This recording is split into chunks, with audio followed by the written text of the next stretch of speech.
Have you ever noticed how certain people seem to have a nearly supernatural control over their environment without ever saying a word? They don't shout. They don't beg for attention. They simply withdraw. And when they do, everything around them shifts. The energy in the room changes, becoming tangible, almost palpable. People start to question what's going on. They chase after them, trying to figure out what's happening.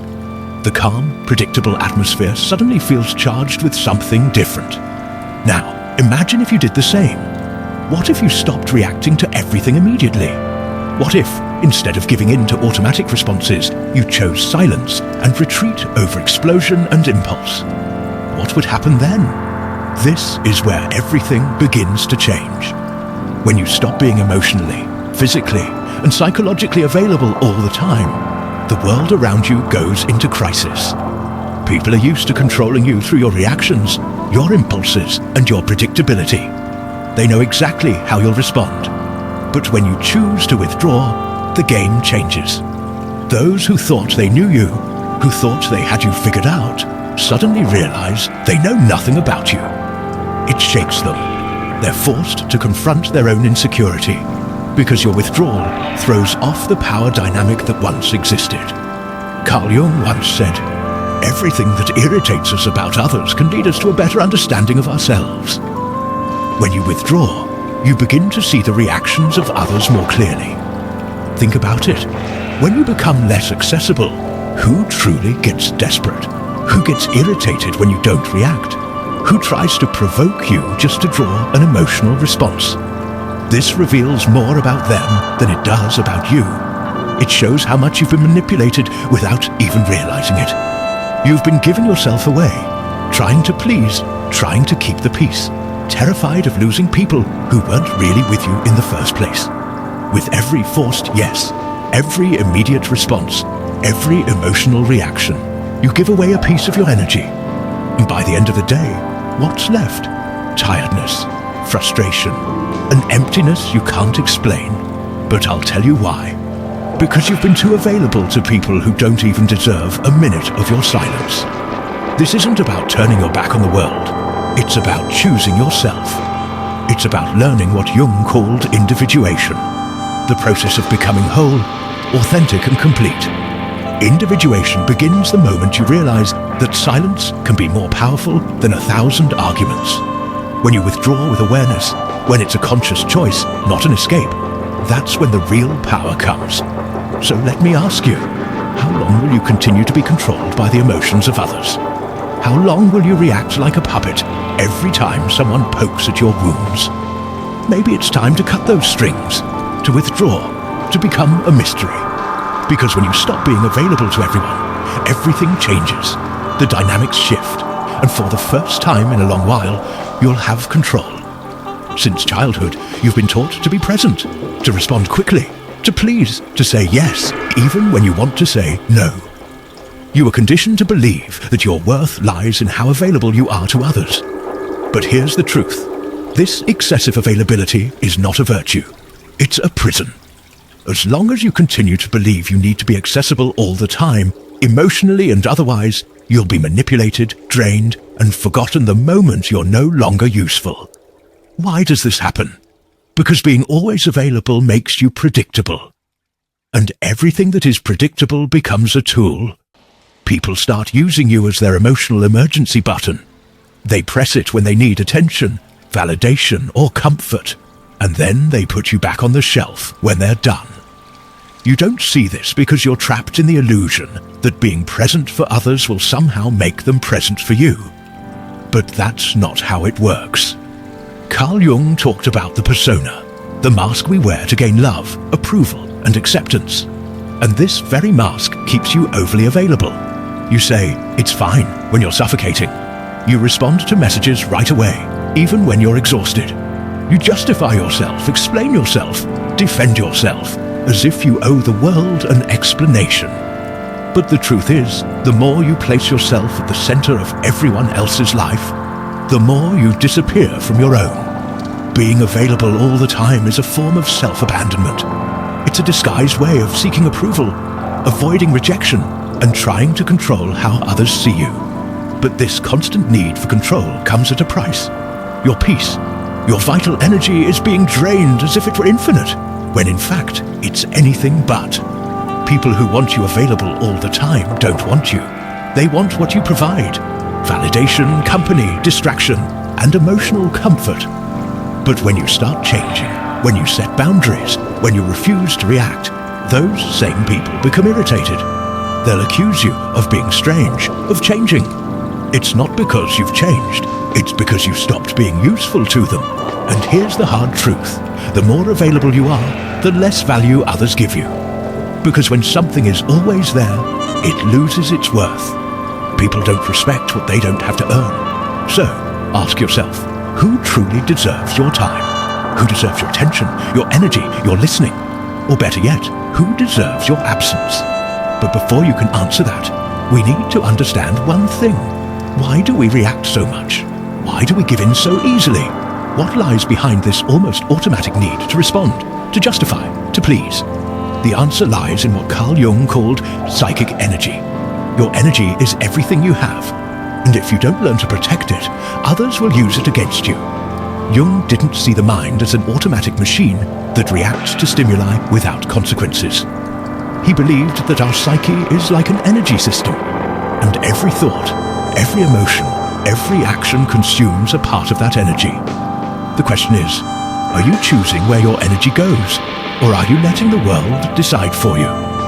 Every time you react impulsively, you waste psychic energy. When you defend yourself against a criticism that doesn't deserve your attention, when you respond to a provocation just to prove you're right, when you engage in pointless arguments, when you try to please those who don't value you, you're spending your inner strength on things that don't nourish you. Jung was clear: that which you resist persists. The more you react, the more you bind yourself. People who are emotionally drained aren't weak, they're misdirected. And when you're exhausted, you become vulnerable. And when you're vulnerable, you're easy prey. Manipulative people can sense this. They know you're constantly reacting, always trying to please, always trying to solve problems. And they'll take advantage of it. Jung said that a healthy psyche knows how to keep its energy within the system. It knows how to say no without guilt, how to remain silent without feeling weak, and how to observe before acting. True power doesn't lie in reacting. It lies in choosing when and how to act. But you can only do this if you know yourself well enough to recognize your own impulses. How many times have you lost sleep over an unresolved conversation? How many hours have you spent ruminating on what you should have said or trying to understand why someone treated you poorly? This is energy being drained with no return. You're keeping ghosts alive that should have died long ago, feeding dynamics that only exist because you insist on responding. Psychic energy is like a force field. When well guarded, it creates presence. You enter a room and command respect without saying a word. But when poorly managed, you become invisible, reactive, fragile, and the world shows no mercy for those who give in easily. So start observing your triggers. What makes you react automatically? What makes you lose your center? These are the points where your energy escapes, and that's where you need to work. Jung's greatest revelation is that when you conserve your energy, you break the projections others place on you. And that's where the real challenge begins. We're entering a dark territory here, silent manipulation. We'll explore that in the next part. Get ready to understand how opportunistic people feed off your energy and how your unavailability disarms them completely. From the moment we are born, the world begins to teach us an important lesson. Our worth is tied to how available we are for others. We are trained to believe that our value is measured by how quickly we respond, how selflessly we give, and how much we put ourselves aside for the sake of others. Say yes when you mean no, we're told. Always be present. Don't disappoint people. As children, we internalize these messages. We learn that being constantly accessible, emotionally, physically, and mentally, is what makes us valuable. But what if this belief that we must always be available to others wasn't just misguided but dangerous? What if this selflessness is actually a trap that leads to depletion, frustration, and an overall loss of self. The truth is, there's a heavy price for being always available. While we might believe that offering ourselves to others makes us indispensable, in reality, it makes us predictable. It makes us tools. People don't really want us. They want what we provide. They want attention. They want validation. They want emotional support. The problem is, the more we give, the less people appreciate us for who we truly are. They value what we can do for them, but not us as individuals. When we stop being readily available, the dynamic shifts. People get uncomfortable. They get angry. They accuse us of being distant or cold. But here's the truth. The only thing that's changed is that you've stopped playing by their rules. You've stopped feeding into their expectations. This continuous availability can leave us emotionally drained, exhausted, and empty. You may feel like you're doing everything right, that by giving more of yourself, you're building stronger relationships. But the truth is, you're giving away pieces of your energy that you can't get back. It's an unbalanced transaction, and over time, it wears you down. And when you're drained, when there's nothing left of you to give, you're left with feelings of frustration and emptiness that you can't even explain. You're caught in a cycle of giving for the sake of peace, but what you get in return isn't peace. It's exhaustion. But the moment you choose to stop being always available, to set boundaries and prioritize yourself, that's when the game changes. That's when people who have been accustomed to your availability start to get angry, frustrated, or even resentful. They won't understand why you're suddenly different. They might label you as selfish or uncaring. But the reality is, you've simply stopped being predictable. You've stopped being their emotional safety net. And this is where their discomfort lies. It's not about you changing. It's about them no longer being able to rely on you. The key to understanding this shift lies in Carl Jung's concept of the persona, the mask we wear to fit into the world, to gain approval, and to be accepted by others. The persona is what keeps us overly available. It makes us predictable. And as Jung pointed out, predictability is what allows people to manipulate us. When we wear this mask, we stop being authentic. We become the version of ourselves that others want to see, rather than who we truly are. And the more we try to meet everyone else's needs, the further we drift from our own needs, our own identity. Being available all the time, then, is a form of self-abandonment. It's an unconscious attempt to seek validation, to avoid rejection, to manage the way others perceive us. But this comes at a cost. The cost of our peace, our energy, and our authenticity. And when we overextend ourselves, we're left with nothing for ourselves. We end up emotionally depleted, disconnected from our core, and often feel like we're living for others instead of for ourselves. The most devastating part of all of this is that the more we're available, the less we are respected. Think about it. When we're constantly there for others, when we're always answering the phone, always responding to messages, always ready to drop everything to help, people stop valuing us as individuals. They stop seeing us as a person with needs and desires of our own. Instead, we become like a tool they use to meet their own needs. They press the emotional emergency button when they want attention, comfort, or validation. And once they've gotten what they want, they put us back on the shelf, ready to use us again when necessary.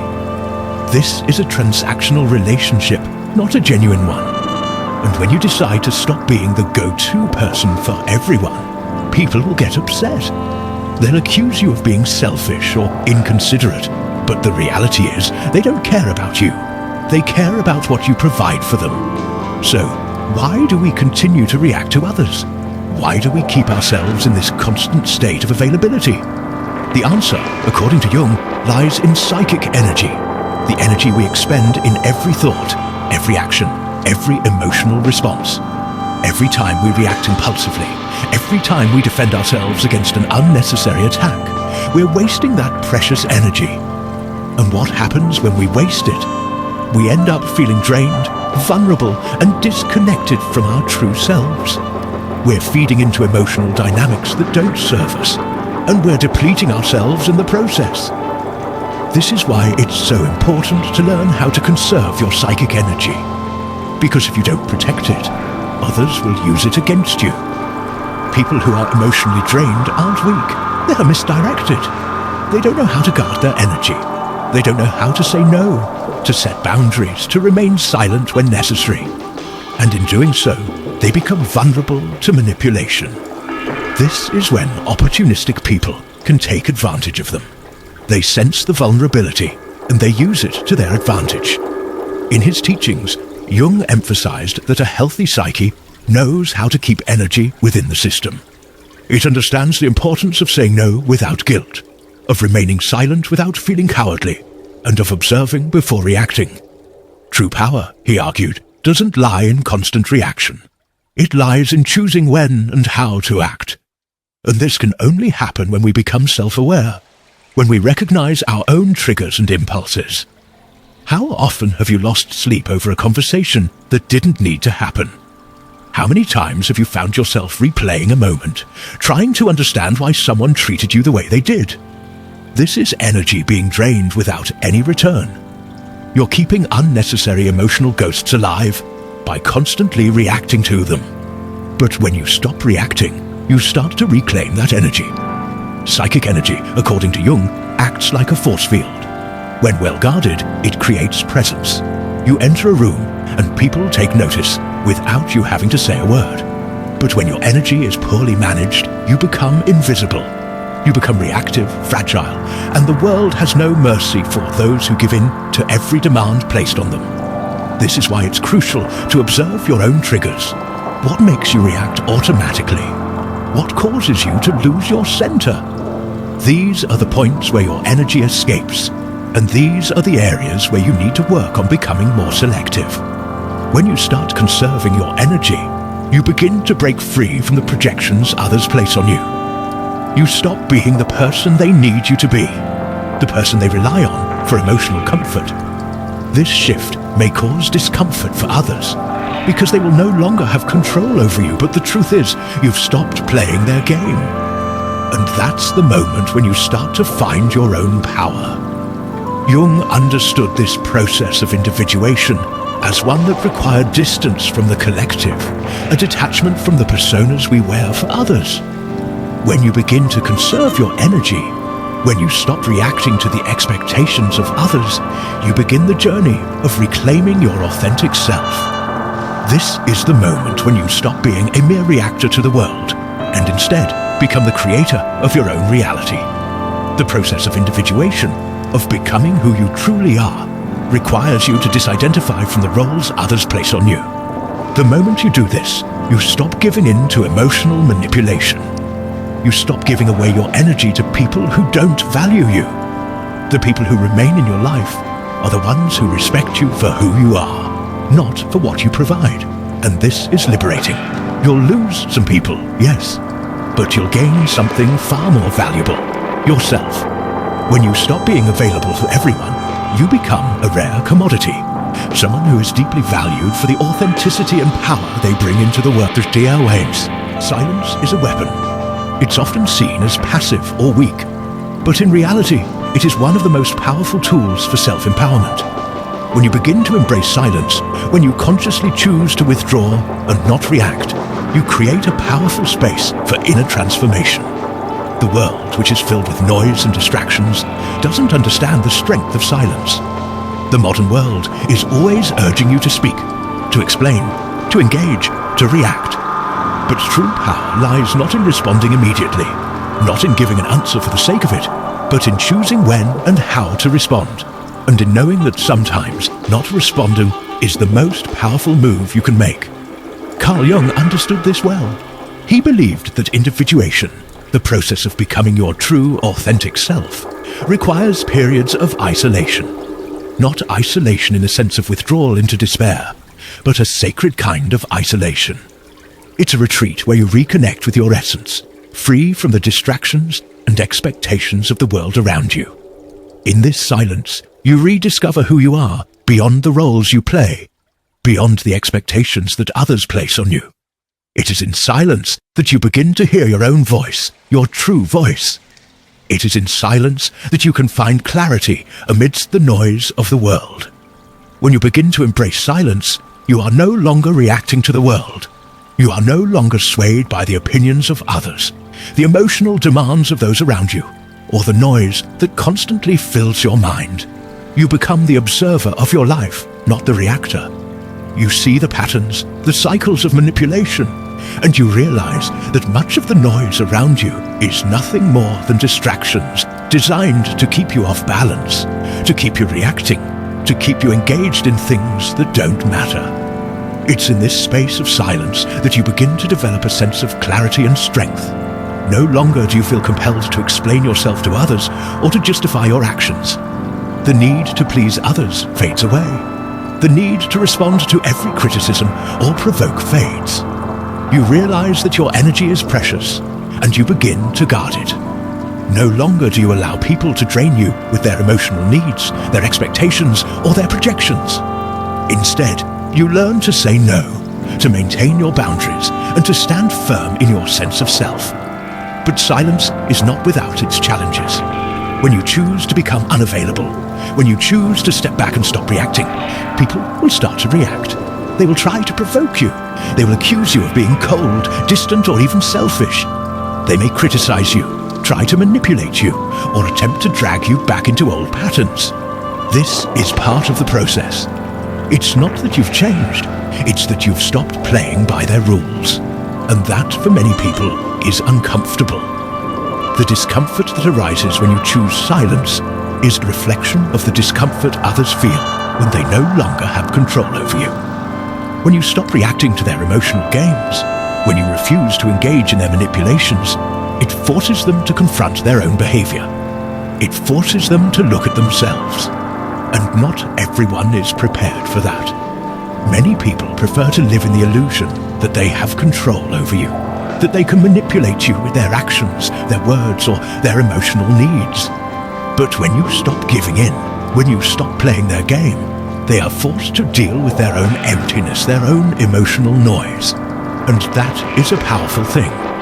Jung's idea of the persona, the mask we wear to gain acceptance and approval from others, is essential in understanding why silence is so effective. The persona is the version of ourselves that we present to the world, the role we play to be accepted. But the more we wear this mask, the more we lose touch with who we really are. The more we try to fit into other people's expectations, the more we abandon ourselves. And this abandonment leads to emotional depletion. But when we choose silence, when we choose to withdraw and set boundaries, we begin to break free from this mask. We begin to shed the persona we've been wearing. We stop performing for others. We stop trying to meet everyone's expectations. And in doing so, we rediscover our true self. The silence becomes a shield, a way to protect our energy, to protect our peace, and to connect with our authentic self. In a world that constantly demands your attention, your energy, and your emotions, learning to say no, to refuse to engage, to remain silent, is an act of sovereignty. It's a declaration that you are no longer willing to sacrifice yourself for the sake of others. It's a declaration that you are taking control of your life, your energy, and your peace. And this is where the real transformation begins. It's important to understand that the more you embrace silence, the more you become selective with your energy, the more you will experience a shift in how others perceive you. Some will respect you more. They will appreciate your boundaries and your strength. Others, however, will become uncomfortable, and some may even distance themselves. This is a natural part of the process. The people who remain in your life are the ones who truly respect you for who you are, not for what you provide for them. The people who leave, the ones who are upset by your silence, were only interested in the role you played for them. They wanted your attention, your energy, your validation, but not you. And when you stop offering these things on demand, they don't know how to react. This is the point where you begin to understand the true value of your silence. Silence is not just the absence of sound. It is the presence of your true self. It is the space in which your essence can emerge, untainted by the noise and distractions of the outside world. It is the fertile ground in which your inner strength can grow. And this is where the process of individuation, the process of becoming who you truly are, takes place. When you stop reacting, When you stop engaging with the chaos around you, you create the space for your true self to emerge. You stop being shaped by external circumstances, and you begin to shape your reality from within. This is the moment when you reclaim your power, your peace, and your authenticity. Jung understood that the journey to self-discovery requires isolation, not the isolation of depression or withdrawal, but the sacred isolation of retreat. It's a time to reconnect with yourself, to shed the roles and masks you've been wearing, and to listen to your own voice without the interference of the world. It's in this silence that you begin to understand who you really are, beyond the expectations of others, beyond the roles you've been forced to play. But embracing this silence comes with a cost. You will lose some people. You will lose the validation you once received from others. You will lose the comfort of being needed. And in return, you will gain something far more valuable, yourself. The more you embrace silence, the more you become aligned with your truth. The more you shed the persona you've been wearing, the more you become the person you were always meant to be. And when you do this, when you reclaim your energy, your peace, and your authenticity, you begin to step into your power. The journey of reclaiming your energy and stepping into your true power is not an easy one. It requires deep self-reflection, courage, and above all, the willingness to be misunderstood. When you begin to set boundaries, when you choose to become unavailable, you will encounter resistance from both within yourself and from those around you. People who are used to your availability, your willingness to always respond, will start to feel threatened. And this is where the true test begins. It is often said that when you stop reacting to the world, you start living for yourself. This is not about becoming selfish or indifferent. It's about realizing that your energy is precious. It's about understanding that you don't owe anyone your time, your attention, or your emotional resources unless they truly deserve it. The people who truly deserve your energy are those who respect you, who see you for who you truly are, and not just for what you provide for them. As you begin to withdraw, to protect your peace, you may feel guilt. You may feel as though you are being harsh or selfish. You may start to worry that you are losing people, that you are disconnecting from the world. But this is the process of individuation that Carl Jung spoke of, the journey of becoming whole, authentic and true to yourself. The discomfort you feel in these moments is a necessary part of your transformation. You are shedding the old, conditioned ways of being that no longer serve you, and stepping into a new reality where you are in control of your own energy. At first, it may feel uncomfortable to say no. You may feel guilty when you set boundaries, when you choose silence over engagement. You may worry that you are disappointing others, or that they will judge you for being unavailable. But this discomfort is temporary. It's the discomfort of growth, of breaking free from the chains of emotional manipulation and people-pleasing. It's the discomfort of stepping into your true power, the power that comes from within. The more you practice conscious unavailability, the more you will notice a shift in how others react to you. Some will begin to respect your boundaries, and this respect will deepen the connection you share with them. They will appreciate you more for your authenticity and for the fact that you no longer tolerate being taken for granted. But others will react differently. They will feel uncomfortable, threatened by your silence, and some may even become angry or resentful.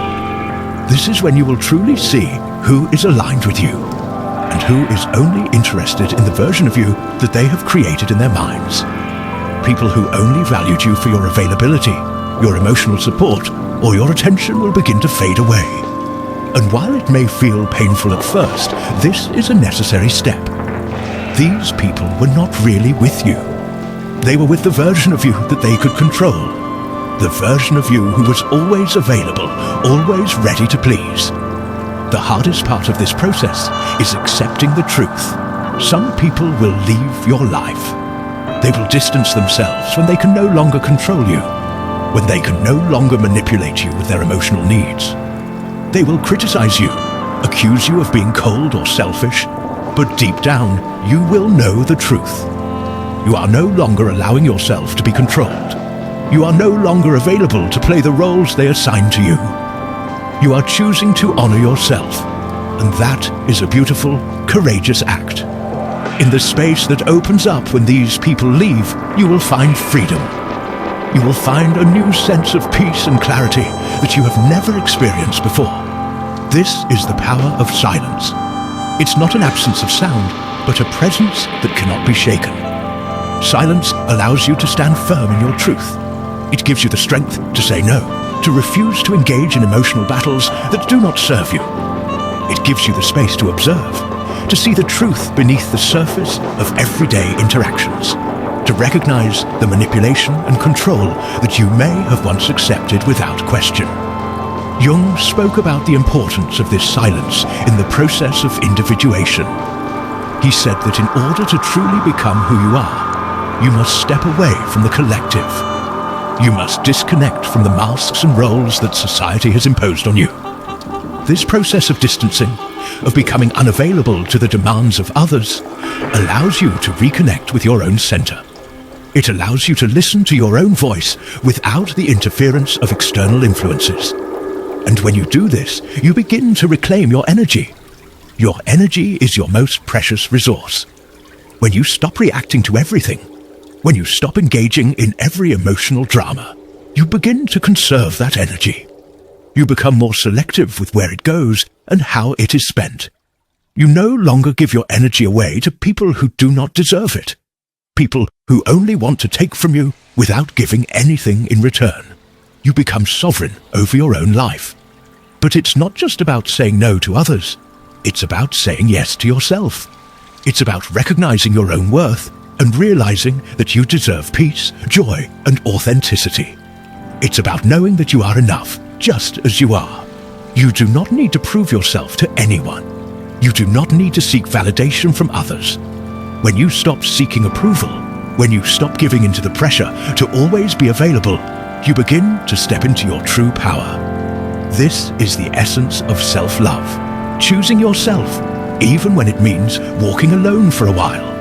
It's about realizing that being loved by others means nothing if it comes at the cost of losing yourself. And that's what happens when you stop reacting to the world. You stop losing yourself in the process of trying to please others. You stop abandoning your truth for the sake of external validation.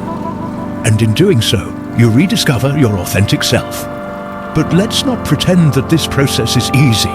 It's uncomfortable, it's painful. You will face resistance from both inside and outside. You will feel the pull of old patterns, the urge to give in, to explain yourself, to respond. But every time you resist that urge, you become stronger. Every time you choose silence, you reclaim more of your power. And the more you practice this, the more natural it will become.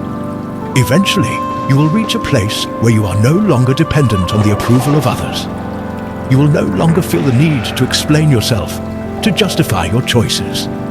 You will stand firm in your truth, knowing that your peace and your energy are more important than anything else. And when you do this, you will discover something extraordinary. You will begin to attract the right people into your life, those who respect you, who value you for who you truly are, and who honor your boundaries.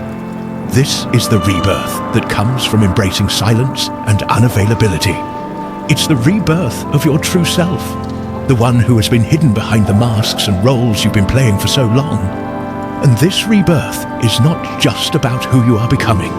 It's about who you have always been. The silence allows you to reconnect with your essence, your soul, your true power. So, if you have made it this far in this journey, if you are ready to embrace this transformation, then I ask you, are you ready to say no? Are you ready to stand firm in your silence, to protect your energy, and to choose yourself? Are you willing to walk this path of solitude, to embrace the discomfort, and to let go of everything that no longer serves you? Because in that silence, in that solitude, you will find your true power. And when you do, you will see the world in a whole new way. You will no longer be the pawn in other people's games. You will be the creator of your own reality. And that, my friend, is the ultimate freedom.